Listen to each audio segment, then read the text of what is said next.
proud to present these series on the ATSSB audition music. Your clinician for the bass clarinet music is Nancy Angerstein, my wife, and she teaches at Lee College, and hope you enjoy it. Good afternoon. I guess it's still morning. Did everyone get a handout? I had put them on the back there, but there wasn't a music stand, so some of you might have missed a handout. So you might want to get a copy of that.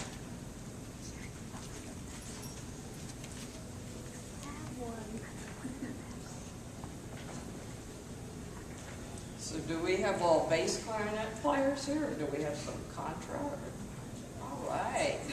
Yeah, I know. You could come up and do this for me.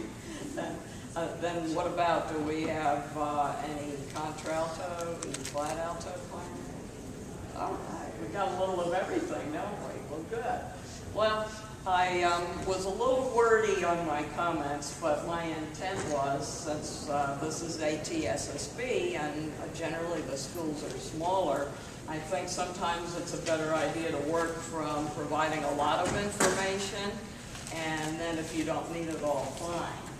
But a lot of people aren't, they don't have as much access to supervised practice, and sometimes they don't have private lessons available, and they have to work largely on their own.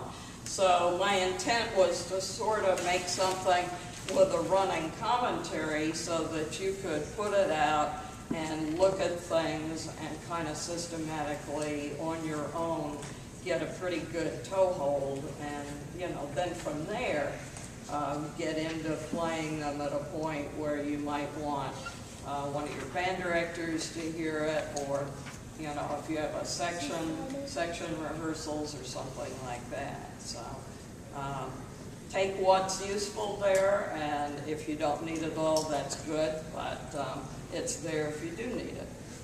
The first of the two etudes, and these are taken from the Weisenborn book, and it's interesting because our bassoon and contrabassoon clinician who just finished, his etudes are taken from the Weisenborn bassoon book.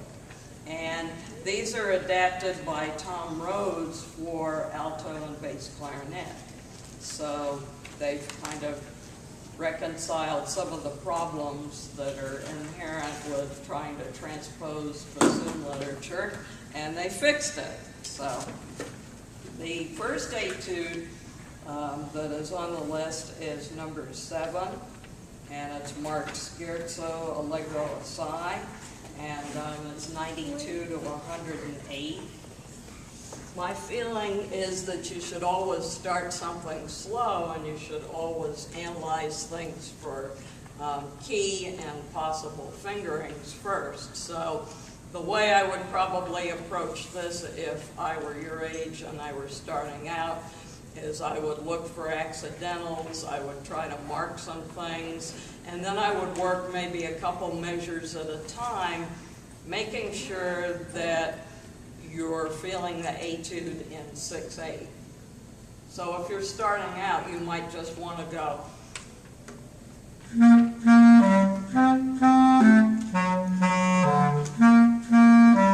and do it at that speed until you work everything out, because it doesn't stay that easy. As you notice, when you get down to the second and the third lines, there are a couple fingering issues.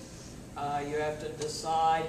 Some of you might be lucky enough to have a bass clarinet with an articulated E-flat, A-flat key, which is this one right here on the left, and that would give you an option of using that in the third and the fourth line for the D sharps if you wanted.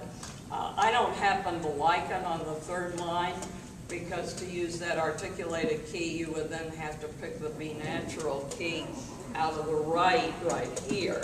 So I think it's easier to go ahead just as you would do on a clarinet and hit the left B and the right D sharp.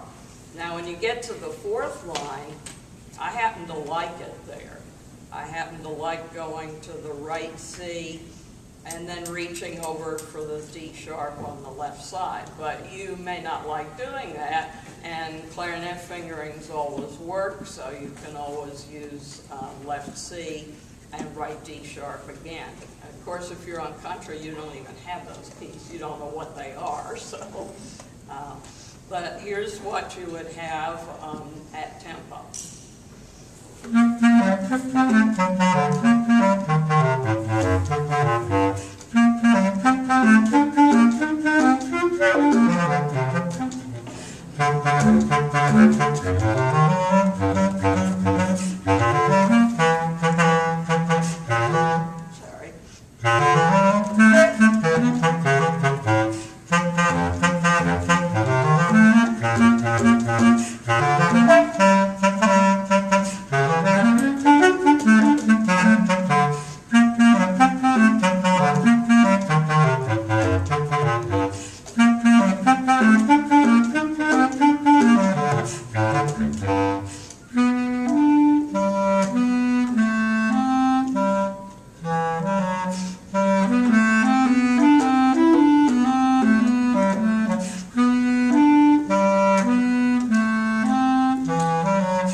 I do have some remarks about the etudes in general.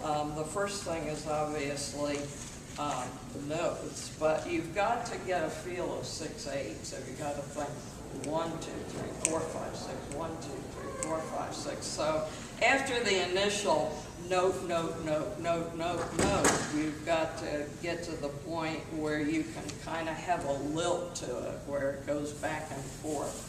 And that'll help you to play it musically. Fingerings we've talked about. Articulation a lot of the time, it's better to kind of get that at the beginning and get it slowly and work that out. I'm a big fan of getting as much as you can at a slow tempo, and it makes it a little bit easier than when you want to speed up. You've mastered the whole thing, and you're doing a good job at a slow tempo. So the last thing you do is kind of do metronome checks and try to work forward at, increased speeds. Notice 2 lines from the end of that you have B sharps.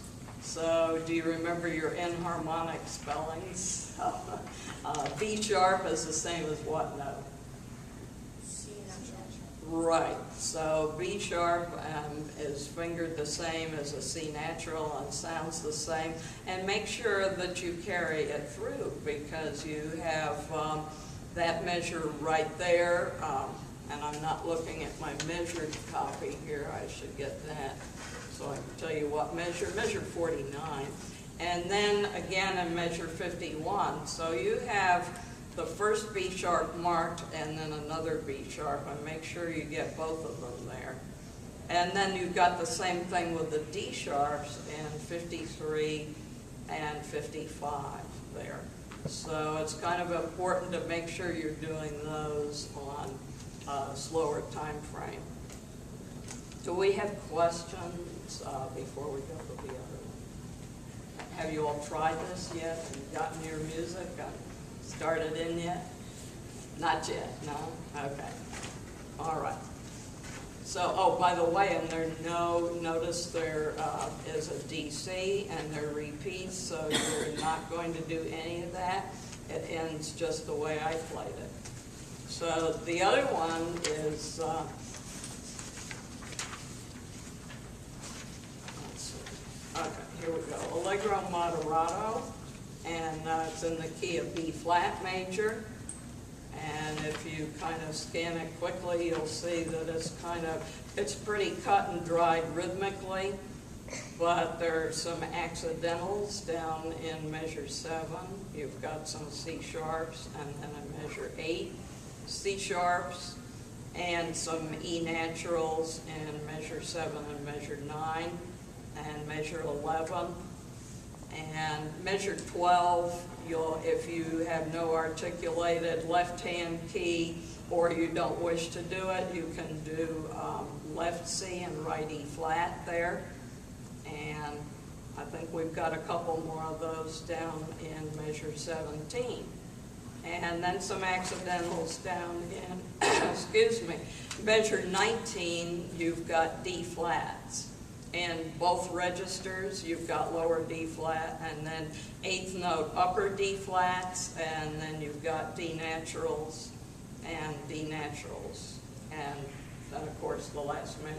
So I'll get a drink of water, and then we'll play that one.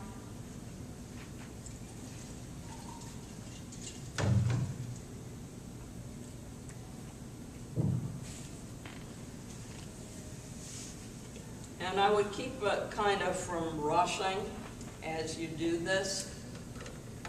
Do it with a metronome. You can even start as slow as 60 and do it. And just try to, keep it under control, get a good sound.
Just to kind of, it can go faster, and once you've, gotten enough finger memory on it, it'll go, and it makes the breathing a little bit easier on that. Questions about that one? Anything? I've got a few remarks I'll look at and see if I missed anything here. There are not too many dynamic markings on that one, but I see nothing wrong with putting a few of your own in, and you could always, if you look the 5th line down, or any of those, you could always do some hairpin dynamics like this, and start a little softer and get a little louder on the bottom.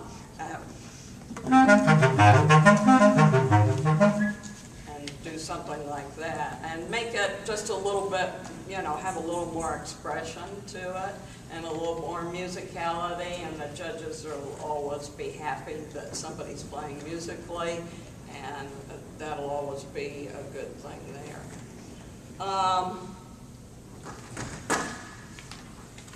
Articulation, there are a few departures from the way it starts out, so I would be a little bit careful.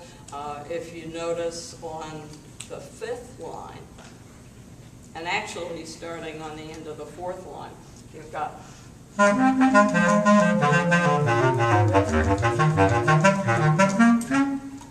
so the articulation there changes a little bit. You might want to take a highlighter or something special, because it's really easy to just kind of keep going and not notice those, because you get sort of in a groove with the 2 slung and slurred and the 2 tongue things, and it might just kind of slip your glance, and you might not notice that. So, okay, anybody got any other questions? Got a couple personal things in there, how to take care of your instrument and some other things. And, you'll notice that I sit on cushions. I'm a little bit short-waisted, and so I put double cushions down.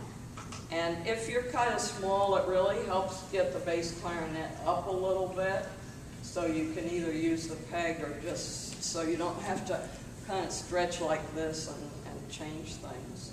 Another thing I didn't put on there is I soak my reeds like double reed players do. And I find that extremely helpful. Your reeds will last a lot longer if you soak them. It soaks all the deposits from your mouth from the last time you used it.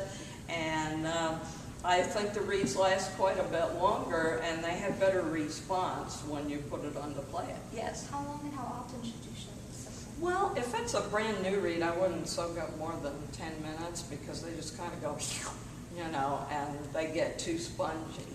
But after they're broken in, I mean, you could soak it for 15, 20 minutes, and it'd be fine. I wouldn't leave it there, though, because you'll have a ruined reed by the time you're through. But when they're new, not more than 10 minutes, and then take it off, put it on a hard surface, and kind of rub up the front of it, because you know how they kind of get you right there when they're brand new and they're all kind of fuzzy. Well, you just take that reed and go back and forth on it about 20 times and swish it around in the water, put it on, play on it for a little bit, and then maybe put it away, because that wet-dry process of just about 10 minutes a day for the first few times will kind of condition it. And then you can rub the back of it up. Take a piece of plain white paper, put it like this, take the reed, and go around in a few circles like that. That's on about day 3 after you've soaked it and played on it 10 minutes a day. And they will last a lot longer. And you know from experience that putting brand new reeds on is not a fun thing. When you get a good reed, you just want to hang on to that baby and you want to keep it forever. So, well, thank you for coming. I think it's just about time to let you go. So thanks very much.